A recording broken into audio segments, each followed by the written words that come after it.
ஆட்சி பொறுப்பேற்றவுடன் அரசு காலி பணியிடங்கள் நிரப்பப்படும்ங்கிற வார்த்தையை தான் எல்லா கட்சியுமே பயன்படுத்தியிருக்காங்க. அது மிகப்பெரிய அளவுக்கு எங்களுக்கு பெரிய ஏமாற்றமா தான் பார்க்குறோம். இதுல ஒரு வேதனையான ஒரு விஷயம் என்னன்னா, தமிழக வெற்றி கழகத்தின் தலைவர் அவர்கள் அவர் ஒரு ஒரு மேம்போக்கான ஒரு விஷயத்த சொல்லும் போது மிகப்பெரிய அதிர்ச்சிக்கு ஆளானோம் நாங்க. அதாவது என்ன சொல்றாருன்னா, டெம்பரவரியா இருக்கக்கூடிய டீச்சர்ஸ்க்கு நாங்க பர்மனண்டான ஒரு வேலை தரோம்னு சொல்றாரு. அப்போ டெம்பரவரியா இருக்கிற டீச்சர்ஸ்க்கு நீங்க அரசு பணி தருவீங்க அப்படின்னு சொன்னா டிஆர்பி போர்டு எதுக்காக இருக்கணும்? தற்காலிக ஆசிரியர் முறையெல்லாம் நீக்கிவிட்டு ஒவ்வொரு அரசு பள்ளியும் தன் குழந்தைகள் படிப்பது போல, தன்னுடைய சந்ததி படிப்பது போல, தன் சமுதாயம் படிப்பது போல நினைத்து ஒவ்வொரு பள்ளியிலும் நிரந்தர ஆசிரியர்கள் நியமிக்க வேண்டும். ஒவ்வொரு பள்ளியையும் ரொம்ப சீரமைக்க வேண்டிய கட்டாய சூழலில் தமிழக கல்வித்துறை இருக்கிறது. சார், இந்த டெட் தேர்வை பொறுத்த வரைக்கும் ரொம்ப நியாயமான முறையில நடந்துட்டு இருந்தது எப்போ அப்படின்னு பாத்தீங்கன்னா 2024 வரைக்கும் மட்டும்தான். தொடர்ந்து ஆசிரியர்கள் டீச்சிங் ப்ரொஃபஷனல் தான் இருக்காங்க. எங்களை மாதிரி கூலி தொழில் இல்ல, எங்களை மாதிரி கார வேலைக்கு போகல, பெட்ரோல் பங்க்ல வேலை செய்யல, கூலி தொழிலாலே நாங்க எங்கேயும் வேலை செய்யல. அவங்க இப்ப தனியார் பள்ளியில் இருக்கிறவங்களையும் கூட்டிட்டு டெட் தேர்வு எழுத வச்சீங்கன்னா போட்டித்தன்மை இன்னும் லட்சக்கணக்கில் அதிகமாகும். நாங்க ஏற்கனவே கூலி வேலையில் இருக்கோம். தற்கொலை பல பேர் செஞ்சுட்டு இருக்காங்க. 45 வயதை கடந்தும் திருமணமாகாம இருக்கிறாங்க. எத்தனையோ வாழ்க்கை நாசகதியில் இருக்கு. ஏற்கனவே ஆசிரியர் இருக்கவங்களும் தகுதி தேர்வு மட்டும் எழுதினா போதும், யாருக்கும் எந்த நியமனம் கொடுக்க வேண்டாம். அந்த இடத்த டெம்பரரி டீச்சர்ஸ் என்ற நவீன அடிமையை பயன்படுத்தி கொண்டு நம்ம அந்த ஸ்கூல்ஸ் ரன் பண்ணிக்கலாம் அப்படின்னு சொல்லிட்டு போறாங்க. எக்ஸாம் மட்டும் நடத்திட்டு எங்களை ஒரு மியூசியம்ல இருக்கிற காட்சி பொருளா நாயா பேயா தான் எங்களை பாக்குறாங்க. 2023 6553 காலி பணியிடங்களை அறிவிச்சுட்டு ஏன் அந்த அறிவிப்புக்கு நீங்க தேர்வு நடத்தல? பைனான்ஸ் மினிஸ்டர் கிட்ட ஒப்புதல் வாங்கி தானே அந்த ஆனுவல் பேனல் உங்களால் வெளியிட முடியும்.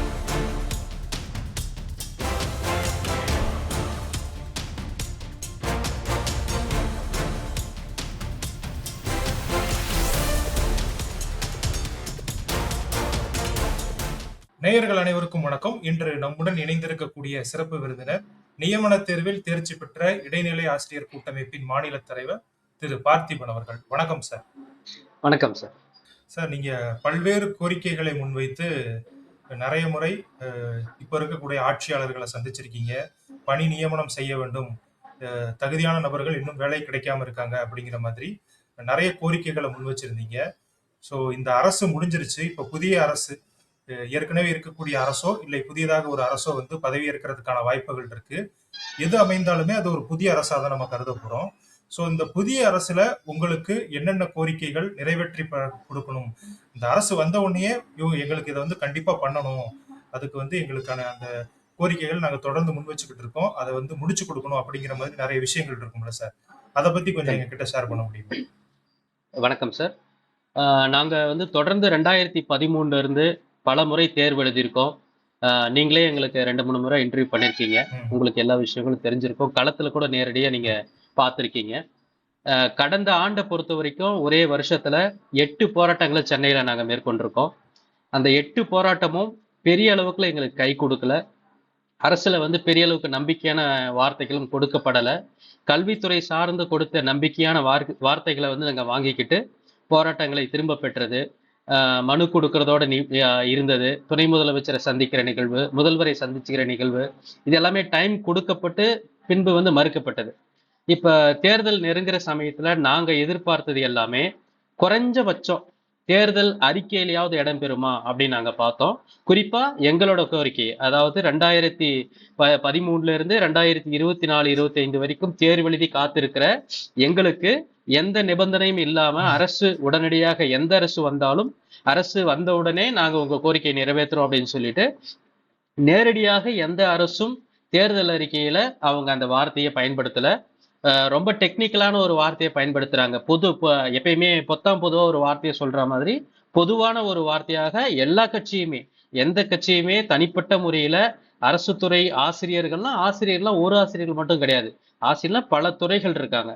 குறிப்பிட்டு இந்த துறைக்கு, அதாவது 1 to 5 இவ்வளவு பண்றோம், 6 to 10க்கு இவ்வளவு பண்றோம், 11, 12 இவ்வளவு பண்றோம், கல்லூரி பல்கலைக்கழகம் இந்த மாதிரி தனித்தனியாக எதுவுமே குறிப்பிட்டு சொல்லாம ஆட்சி பொறுப்பேற்றவுடன் அரசு காலி பணியிடங்கள் நிரப்பப்படும்ங்கிற வார்த்தையை தான் எல்லா கட்சியுமே பயன்படுத்தியிருக்காங்க. அது மிகப்பெரிய அளவுக்கு எங்களுக்கு பெரிய ஏமாற்றமா தான் பாக்குறோம். தேர்தல் அறிக்கையில கூட இன்னைக்கு பல இலவச திட்டங்களை, பல்வேறு திட்டங்களை நீங்க கொடுத்திருந்தாலுமே கூட பணி நியமனம், அரசோட பணி நியமனங்கிறது ரொம்ப ரொம்ப முக்கியமானது. அது எந்த அரசாக இருந்தாலும் சரி. இப்ப புதிதாக வரக்கூடிய எந்த அரசாக இருந்தாலும் சரி, அவர்கள் குறிப்பிட்ட அந்த அந்த ஒரு வார்த்தையாவது, அதாவது ஆட்சி பொறுப்பேற்றவுடன் அரசு பணியில் உள்ள ஆசிரியர் காலி பணியிடங்கள் அனைத்தும் நிரப்பப்படும்ங்கிற அந்த வார்த்தையாவது அவங்க வந்த உடனே ஒரு ஜிஓ எங்களுக்கு கொடுப்பாங்கன்னு நான் நம்புறோம். அது மட்டும் இல்லாம மீண்டும் ஒரு தேர்வு என்ற ஒரு அந்த அந்த விஷயத்துக்குள்ள போகாம மீண்டும் எங்க வாழ்க்கையில பெரிய சிக்கலை உண்டு பண்ணாம எங்க வாழ்க்கையில மிகப்பெரிய விஷயத்த ஒளியேற்றும் விதமாக புதிய அரசு வந்த உடனே அனைத்து ஆசிரியர் காலி பணியிடங்களும் உடனடியாக நிரப்பப்படும்ன்ற அறிவிப்பை எதிர்நோக்கி தான் நாங்க காத்துட்டு இருக்கோம் சார். ஓகே சார், புரியுது. இப்ப நீங்க தேர்தல் அறிக்கையை பத்தி சொன்னீங்க. இப்ப எந்த ஒரு கட்சியுமே வந்து இந்த வருஷத்துல இருந்து இந்த வருஷம் வரைக்கும் தேர்வு எழுதியவர்களை நாங்கள் வேலைக்கு அமர்த்துவோம் அப்படிங்கிற மாதிரி குறிப்பிட்டு அவங்க சொல்ல மாட்டாங்கல்ல. இப்ப பொதுவா ஒரு ஆசிரியர் பணியிடங்கள் நிரப்பப்படும் அப்படின்னு சொல்லியிருக்காங்கன்னா, அதுல உங்களுடைய அந்த இதுவும் வராதுன்னு நீங்க நினைக்கிறீங்களா? சார் இப்போ ஒரு இன்னைக்கு பாத்தீங்கன்னா ஒரு 13 வருஷமா இந்த துறையில ஒரு நியமனம் கூட நடைபெறாம 1 to 5க்கு ஒரு நியமனம் கூட நடைபெறாமல் கடந்த 5 ஆண்டுகள்ல வெறும் 2400 போஸ்ட் மட்டும் தான் போடப்பட்டது.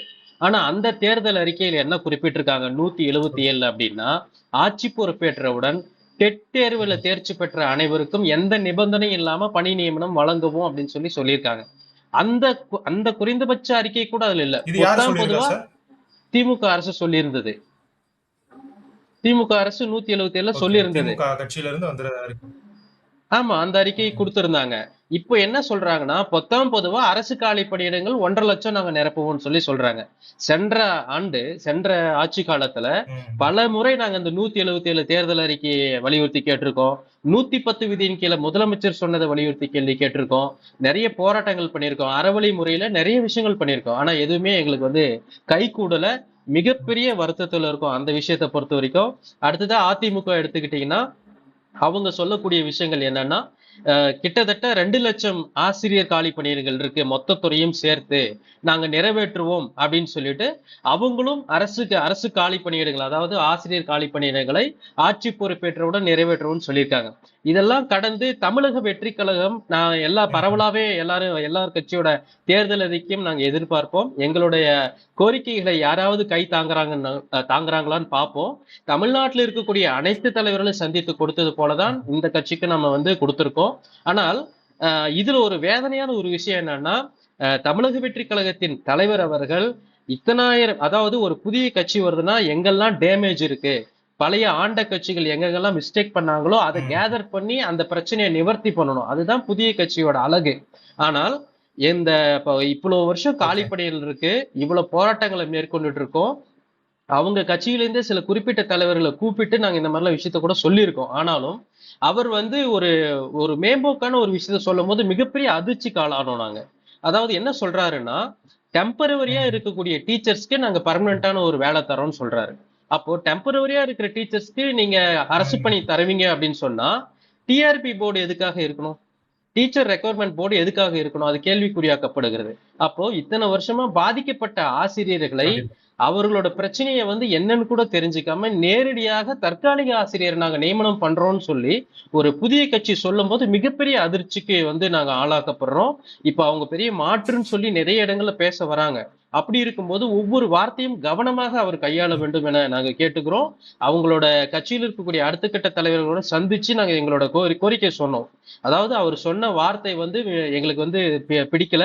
அது வந்து அவர் மாற்றி இந்த மாதிரி தகுதியுள்ள ஆசிரியர்களை நாங்க நியமிப்போம் அப்படின்னு சொல்லி அவர் சொல்லணும்னு சொல்லி நாங்க வேண்டுகோள் விடுத்திருக்கோம். தேர்தல் அறிக்கைகள் அப்படிங்கிறது எல்லாமே ஒரு அரசு நிறைவேற்றணும் அப்படின்னு நம்ம எதிர்பார்க்க முடியாது. அவங்க வந்து இப்ப கூட சொல்றாங்க, திமுக என்ன சொல்லுது, நாங்க 99% நிறைவேற்றி விட்டோம் அப்படிங்கிறாங்க. ஆனா எதிர்கட்சிகள் 10% கூட அவங்க நிறைவேற்றல அப்படிங்கிற மாதிரி குற்றச்சாட்டுகள் வைக்கிறாங்க. தேர்தல் நடந்ததுக்கு அப்புறமா ஆட்சி அமைச்சதுக்கு அப்புறமா அவங்க தேர்தல் அறிக்கையை நிறைவேற்றுவாங்களா அப்படிங்கிறது மிகப்பெரிய கேள்விக்குறிதான்.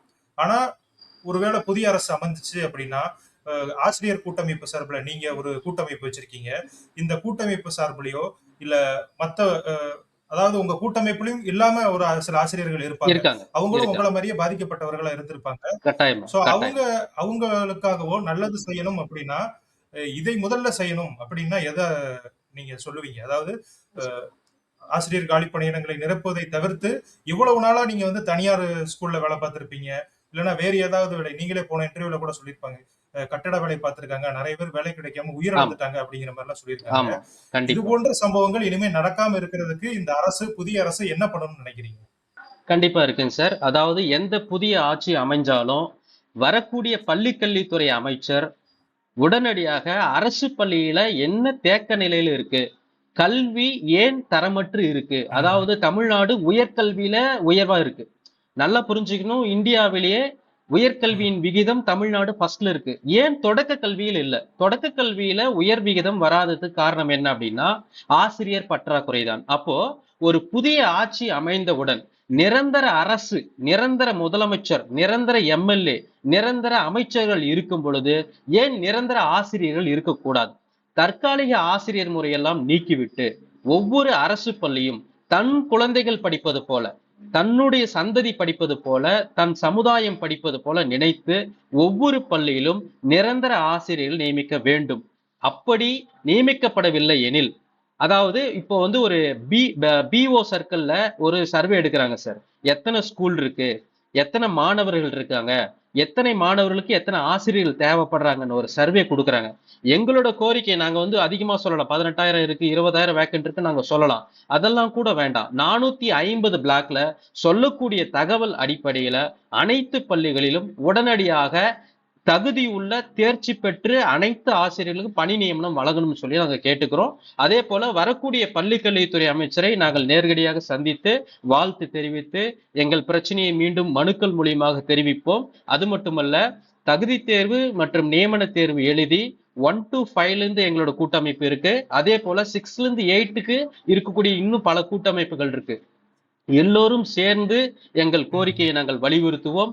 வலியுறுத்தியும் எங்களுக்கு ஒரு 6 மாத காலத்திற்குள்ள, அதாவது ஒரு உத்தரவாதம், நாங்க ஒரு 6 மாசத்துல செய்றோம். அந்த டியூரேஷன்ல ஒரு ஜிஓ மாதிரி நாங்க எதிர்பார்க்கிறோம். ஒரு ஜிஓ கொடுக்கணும். இல்ல அந்த அமைச்சர் வந்து தெரிவிச்சாருன்னா நம்பிக்கையின் அடிப்படையில காத்திருப்போம். அப்படி 6 மாதத்துக்குள்ளாக எந்த நடவடிக்கை எடுக்கப்படவில்லை எனால், நாங்க 1ல இருந்து 5 பிளஸ் 6ல இருந்து 8 இருக்கிற எல்லா டீச்சர்ஸ் ஒட்டுமொத்தமாக சேர்ந்து மிகப்பெரிய அளவில் ஒரு போராட்டத்தை தான் நாங்கள் கையில் எடுக்க வேண்டிய சூழல் மீண்டும் தள்ளப்படுகிறோம் என்பதை தெரிவித்துக் கொள்கிறேன் சார். Okay sir. இப்ப இந்த தேர்தல் அறிக்கையை பத்தி நீங்க பேசியிருந்தீங்க. இதுல பள்ளிக் கல்வித்துறை சார்புல ஆசிரியர்கள் பிரச்சனையை தவிர நெறைய பிரச்சனைகள் இருக்குன்னு நீங்க அட்ரஸ் பண்ணியிருந்தீங்க. குறிப்பா சொல்லணும்னா, அ அ அடிப்படை வசதிகள் இல்ல. ஒரு 5 வரைக்கும் இருக்கிற ஸ்கூல், 1ல இருந்து 5 வரைக்கும் இருக்கிற ஸ்கூல்ல தலைமை ஆசிரியர் பல பள்ளிகள்ல இல்ல அப்படிங்கிற மாதிரிலாம் சொல்லியிருந்தீங்க. ஆசிரியர் நியமனம் ஒரு பக்கம் இருந்தாலுமே, இது மாதிரி தலைமை ஆசிரியர்களை நியமிக்கிறது, குறிப்பா பாத்தீங்கன்னா, இப்ப தையல் ஆசிரியர்ன்னு ஒருத்தங்க இருப்பாங்க. அவங்க பாத்தீங்க அப்படின்னா, தமிழ் பாடமோ, இங்கிலீஷ் பாடமோ எடுத்துக்கிட்டு இருப்பாங்க. சோ இந்த மாதிரியான ஒரு பிரச்சனைகள்லாம் இருக்குல்ல. இதை வந்து சரி செய்வதற்கான ஒரு தேர்தல் அறிக்கை இதுல இருக்கா? அந்த மாரி எதுவும் சொல்லியிருக்காங்களா? இல்ல அதெல்லாம் மிஸ் ஆகுதுன்னு நீங்க நினைக்கிறீங்களா? இல்ல சார், கண்டிப்பா அதுக்கான எல்லா விஷயமே எல்லாமே குடுக்கல. 100% நீங்க சொல்ற மாதிரி தேர்தல் அறிக்கையில எல்லாமே இடம்பெறல. அது வந்து ஒரு இன்ஃப்ராஸ்ட்ரக்சர் கிரியேட் பண்றத ம். காட்டிலுமே அடிப்படை கட்டமைப்பு அங்க நல்லா இருக்கணும் சார். வெறும் பில்டிங்ஸ், அங்க இருக்கிற லேப் டெக்னீஷியன்ஸ் எல்லாமே கரெக்டா இருந்தாலுமே கூட, அடிப்படை கட்டமைப்புல ஒரு ஹெட் மாஸ்டர் அங்க ம். இருக்கணும். அதாவது ஒரு குடும்பத்திற்கு குடும்ப தலைவன், குடும்ப தலைவி எத்தனை முக்கியமோ அதுபோல அந்த பள்ளிக்கூடத்திற்கு தலைமை ஆசிரியர் மிக மிக முக்கியம். தமிழ்நாட்டில் இருக்கக்கூடிய 33,000 தொடக்கப் ஓகே. பள்ளிகள்ல கிட்டத்தட்ட 8,000 தலைமை ஆசிரியர்கள் இல்ல. பணியிலே இல்ல. அங்க டெம்பரவரியா ஒரு ஆல்ரெடி இருக்கிற ஒரு டீச்சர் தான் அங்க தலைமை ஆசிரியர் பணியை பார்த்துக்கிட்டு இருக்காங்க. இன்கேஸ் ஒரு தலைமை ஆசிரியர் இருந்தாங்கன்னா அங்க டெம்பரவரி ம். டீச்சர்ஸ் தான் அங்க ஒர்க் பண்ணிக்கிட்டு இருக்காங்க. அப்படி இருக்கும் பொழுது இன்னைக்கு இருக்கிற சுச்சுவேஷன் என்னன்னு ஓப்பனா சொல்றேன் சார். ஒரு 5ஆம் வகுப்பு படிக்கக்கூடிய ஒரு மாணவனுக்கு 2ஆம் வகுப்பு, 3ஆம் வகுப்புல இருக்கக்கூடிய தமிழ் புத்தகங்கள படிக்க தெரியல. அதே போல 2வது, 3வது, 4வதுல இருக்கக்கூடிய ம். இங்கிலீஷ் போயம்ஸ படிக்க தெரியல. மேத்ஸ சால்வ் பண்ண தெரியல. நேரடியாக பள்ளிக்கூடத்துல நியமனம் பண்ணப்படுறாங்க. 1வதுல அட்மிஷன் சேர்த்துறாங்க. 5வதுல டிசி வாங்கிட்டு வெளிய போறாங்க. அவங்களுக்கு போதுமான பெருமளவிலான அறிவு இல்லன்னு சொல்றேன். அறிவே இல்லன்னு சொல்லல. போதுமான அளவுக்கு பெரும் அறிவு அவங்களுக்கு வந்து எட்டப்படவில்லை. இருமொழி கல்வி, அதாவது நம்ம வந்து பை லாங்குவேஜ்ல தான் நம்ம வந்து பண்ணிக்கிட்டு இருக்கோம். அந்த தமிழ், அடுத்தது இங்கிலீஷ், இந்த 2மே ம். கூட அடிப்படை திறன் அவங்க கிட்ட வளர்க்கப்படல. நிறைய திட்டங்கள் இருக்கு. நூற்றுக்கணக்கான பெயர்கள் கொண்ட பட்டியல் கொண்ட திட்டங்கள் இருந்தாலும் மாணவர்கள் மத்தியில அந்த திட்டங்கள் முழுமையாக சென்றடையவில்லை. திட்டங்கள் திட்டங்களாகவே இருக்கிறது. இன்ஃப்ராஸ்ட்ரக்சர் கொடுக்கிற பணம் பில்டிங்ஸ் வளருது. அதே போல கல்விக்கு கொடுக்கிற பணம் அவர்கள் அறிவை வளர்க்க வேண்டும், ஆனால் அறிவை வளர்க்கவில்லை. திட்டங்கள் தான் வளர்ந்து கொண்டிருக்கிறது. எனவே ஒவ்வொரு பள்ளியையும் ரொம்ப சீரமைக்க வேண்டிய கட்டாய சூழலில் தமிழக கல்வித்துறை இருக்கிறது என்பதை தெரிவிச்சுக்கிறேன் சார். சார், இப்ப நீங்க ஆசிரியர்கள் சரியாக நியமிக்கப்படவில்லை அப்படிங்கிற மாதிரி சொன்னீங்க. இப்போ இந்த ஆமா. டெட் தேர்வு அதெல்லாம் நடத்துறாங்களா சார்? இப்ப டெட் தேர்வு ஆ. அப்படிங்கும் பொழுது எல்லாருக்கும் பொதுவான ஒரு தேர்வு. சோ அதுல தேர்வு எழுதி பாஸ் ஆகுறவங்க தானே சார் இப்ப ஆசிரியர் இதுக்கு போக போறாங்க. சோ அந்த தேர்வு கண்டிப்பா. முறை மூலம் நடத்துறதுல நீங்க என்ன குளறுபடி இருக்கிறதா நினைக்கிறீங்க? சார், இந்த டெட் தேர்வை பொறுத்த வரைக்கும் ரொம்ப நியாயமான முறையில நடந்துட்டு இருந்தது எப்போ அப்படின்னு பாத்தீங்கன்னா 2024 வரைக்கும் மட்டும்தான். காரணம் என்னன்னா அப்போ வரைக்கும் ம், தேர்வர்கள் தான் எழுதிக்கிட்டு இருந்தோம். இப்போ ச வ ம ம், ம டெல்லி உச்சநீதிமன்றம் என்ன ஒரு உத்தரவு கொடுத்திருக்காங்க. 2025 செப்டம்பர்ல ஒரு உத்தரவு போட்டிருக்காங்க. அரசு பள்ளியில் இருக்கக்கூடிய அனைத்து ஆசிரியர்களும் டெட் தேர்வு கட்டாயம் சொல்லிட்டாங்க. அதாவது 4 முறை ம், டெட் தேர்வு நடத்தப்படும். 2 வருடங்கள்ல 4 முறை டெட் தேர்வு நடத்தப்படும். அந்த 4 முறையில ஏதாவது ஒரு முறை நீங்க பாஸ் பண்ணிடுங்க அப்படின்னு 4 வாய்ப்பு தராங்க. ம். 2 வருஷம். அவர்கள் ஓகே. தொடர்ந்து கல்வியை ம். மட்டும்தான் கற்றுக் கொடுத்து வருகிறார்கள். தொடர்ந்து ஆசிரியர்கள் டீச்சிங் ஓகே. ப்ரொஃபஷன்ல தான் இருக்காங்க. எங்கள மாதிரி கூலி தொழில் இல்ல. எங்கள ம், மாதிரி கார வேலைக்கு போகல. ம், பெட்ரோல் பங்க்ல வேலை செய்யல. குப்ப கு கு கூலி தொழிலாளே நாங்க எங்கேயும் வேலை செய்யல அவங்க. ஒன்லி அவங்க ரெகுலர் டீச்சர்ஸா தான் இருந்திருக்காங்க. அப்படி ரெகுலரா இருக்கக்கூடிய டீச்சர்ஸ்க்கு இந்த கவர்ன்மெண்ட் என்ன பண்றாங்க அப்படின்னா, மார்க்க திரும்ப குறைக்கிறாங்க. அந்த மார்க் எவ்வளவு அப்படின்னு பாத்தீங்கன்னா 75 மார்க்கா குறைக்கிறாங்க. ஏற்கனவே 82 எடுத்திருக்காங்க. இப்ப 75ஆ குறைச்சிருக்காங்க. அந்த 75க்கு மேல கீழ ம். லோயர் பார்டர்ல எஸ்சிஎன் எஸ்டிக்கு 60 மதிப்பெண் கொடுத்திருக்காங்க. நான் என்ன கேட்கிறேன்னா, ஆல்ரெடி டீச்சரா இருக்கிறவங்க நாலேஜபிள் பர்சன் தான். எத்தனை வருஷம் ஆனாலும் அவங்க டீச்சர் தான். அறிவு மேலும் விரிவு தான் ஆகுமே தவிர அறிவு என்னைக்கும் குறையாது. அறிவு விரிவு செய்யணும் பாரதிதாசன் சொல்லியிருக்காரு. படிக்க படிக்க அறிவு விரிவாயிட்டு தான் போகும். அப்படி கல்வியை மட்டும் தொடர்ந்து கத்துக் கொடுத்துட்டு இருக்கிற டீச்சர்ஸ்க்கு ஏன் டெட் மதிப்பை குறைக்கிறீங்க? 75 குறைக்கக்கூடிய காரணம் என்ன? அவர்கள் என்ன கல்லுடைக்க போயிருந்தாங்களா? கல்வியை தானே கத்துக் கொடுத்துட்டு இருந்தாங்க. அவர்கள் ஏன் மதிப்பெண்ண குறைக்கிறீங்க? 75ஆ குறைக்கிறீங்க, 60ஆ குறைக்கிறீங்க. உங்களோட அரசியல் ஆதாயத்திற்காக கல்வியை துண்டாடுவது, இது ஈக்குவலிட்டி 14 சட்டம் என்ன சொல்லுது? சட்டத்தின் முன் அனைவரும் சமம் சொல்லுது. இதுல என்ன சமம் இருக்கு? எங்களுக்கு 82 வைக்கிறீங்க, அவங்களுக்கு 75, 60 வைக்கிறீங்க. இதுல எந்த விதத்துல நியாயம்? இன்னொரு கொடுமை என்னன்னா, இந்த டெட் தேர்வு ஆசிரியர்களா இருக்கக்கூடியவங்களுக்கு வச்சா கூட பரவாயில்ல. அதுல தனியார் பள்ளியில் இருக்கக்கூடிய ஆசிரியர்களை கொண்டு இதுல நீங்க நுழைக்கும் போது, தனியார் பள்ளியில் இருக்கிறவங்களுக்கெல்லாம் 75, 60 மார்க் நீங்க குறைச்சீங்கன்னா போட்டித்தன்மை அதிகமாகுமா குறையுமா? ஏற்கனவே நீங்க எந்த தேர்வு வச்சாலும் ஒழுங்கான முறையில நீங்க நியமனம் கொடுக்கறதே கிடையாது. ஒரு தேர்வு நடத்தீங்கன்னா எந்த தேர்வுக்கும் இவங்க நியமனம் இது வரைக்கும் தரவே இல்லை. அது கிட்டத்தட்ட சார் ஒரு 13 வருஷம் எக்ஸாம் நடத்தி 13 வருஷத்துல 7 முறை எக்ஸாம் நடத்திருக்கீங்க. 7 முறை அப்பாயின்மெண்ட் ஆர்டர் இவங்க கொடுத்துருக்கணும்ல. இந்த 7 வருஷத்துல ஒரே ஒரு அப்பாயின்மெண்ட் ஆர்டர் தான் 2024 கொடுத்திருக்காங்க, 25ல கொடுத்திருக்காங்க. இப்ப தனியார் பள்ளியில் இருக்கிறவங்களையும் கூட்டிட்டு டெட் தேர்வு எழுத வச்சீங்கன்னா போட்டித்தன்மை இன்னும் லட்சக்கணக்கில் அதிகமாகும். நாங்க ஏற்கனவே கூலி வேலையில் இருக்கோம். தற்கொலை பல பேர் செஞ்சுட்டு இருக்காங்க. 45 வயதை கடந்தும் திருமணமாகாம இருக்கிறாங்க. எத்தனையோ வாழ்க்கை நாசகதியில் இருக்கு. இப்ப திரும்பவும் நீங்க அரசு பணியில இருக்கிறவங்களுக்கும் மார்க்க குறைச்சிக்கிட்டு தனியார் பள்ளியில இருக்கிறவங்களும் இப்படி ஒரு ஓபன் கேட் கொடுத்தீங்கன்னா, நீங்க வெறும் டெட் தேர்வு நடத்துறது மட்டும் தான் நோக்கமா இருக்க தவிர, நீங்க பணி நியமனம் அதாவது ரெக்ரூட்மெண்ட் எக்ஸாம் நடத்தக்கூடிய ஐடியாவே அரசுக்கு கிடையாது, டிஆர்பிக்கு கிடையாது. எஸ்எம்சி மூலியமா டெம்பரரி டீச்சர்ஸ் போடுறதா இவங்களுக்கு முழுமையான நோக்கம். அதாவது தனியார் பள்ளியில் இருக்கக்கூடிய ஆசிரியர்களின் தரத்தை உயர்த்தி கொள்ள வேண்டும். ஆசிரியர்களா இருக்கக்கூடிய ஏற்கனவே ஆசிரியர்களா இருக்கவங்களும் தகுதி தேர்வு மட்டும் எழுதினா போதும், யாருக்கும் எந்த நியமனம் கொடுக்க வேண்டாம்.